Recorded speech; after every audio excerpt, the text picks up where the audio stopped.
But actually, Kyle, I wanted to use what you said as a segue about reinvesting in NFTs and stuff to touch onto the NFT thing, because that's exactly what I did.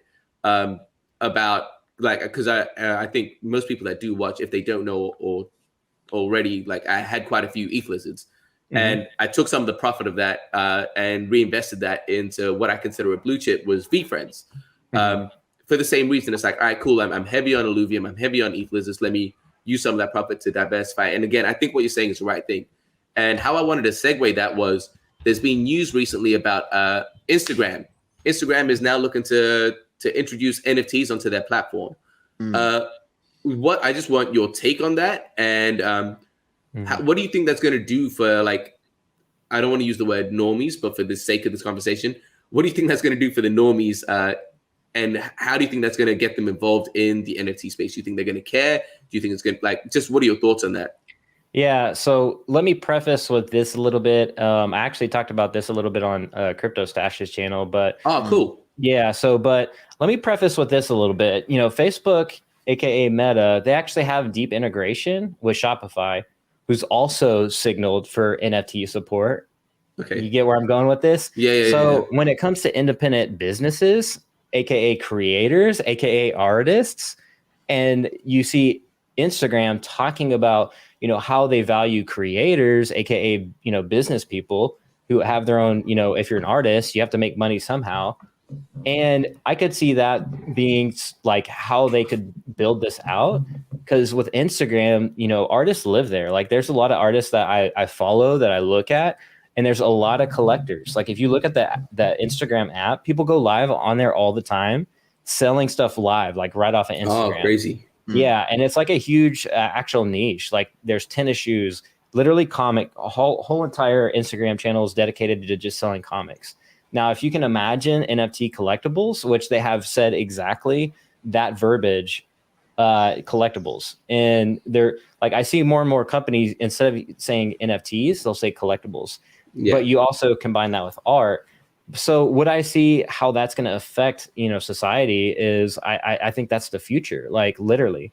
So when you empower people to create art or collectibles, whatever it may be, they can associate utility with that. So Instagram, like I said, is so visual, and it's a perfect fit, in my opinion, with NFTs. Like the thing with Twitter right now, it's the macro, and it's like it's done very well right now. But the one thing it's lacking is the visual appeal. There's not really this visual timeline. And with Instagram, they already have Shopify, probably already building a marketplace. They already have a deep integration with Shopify.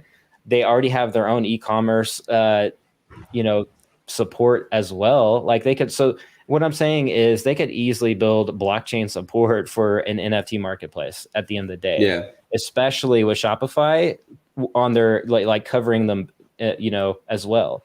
So not only do I see all that like as a good long term, like the short term, probably there's going to be some hiccups. Probably there's going to be beta vibes going on. Like, like what are they doing here? Like, So I think they could really capitalize on microtransactions as well. It's like, like I'm just scrolling through here. Did you see that like cool little Funko, like collectible NFT? Like that's cool. I might buy one. No big deal.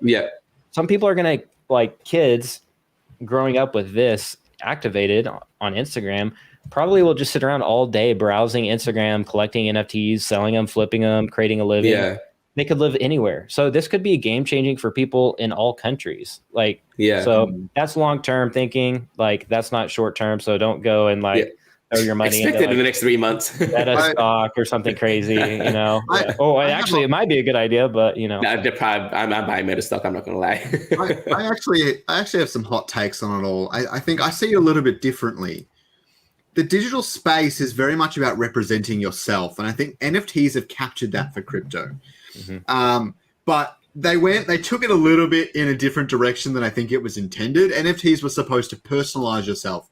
You have this ape because you think it looks cool and you think it kind of, it looks kind of grungy. That's the sort of person I am and that sort of thing.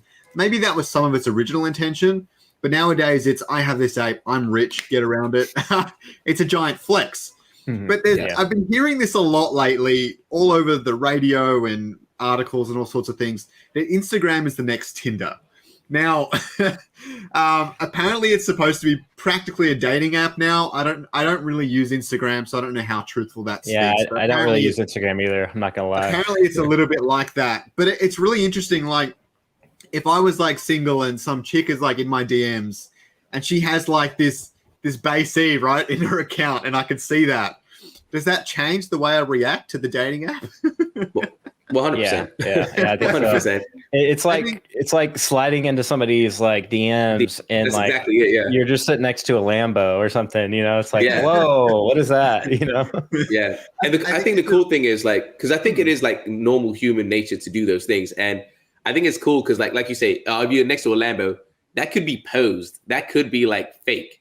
But if you have like a certified, verified base E, it's like, yeah, like we're never going to change the human action of flexing. I think that's always going to be there. Social currency is a big deal. Yeah, exactly. If we take that for what it is, it's not a good or bad thing. It just is what it is.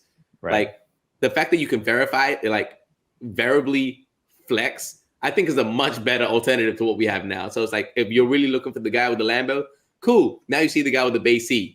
You get what you want, like, and you're not getting catfish for it. So exactly, it's like at least you know, like he actually owns this, you know. Versus like standing next to a Lambo like that's rented or on the street, or the street, like in a parking lot, and you just take a picture with it. Yeah, exactly. Like,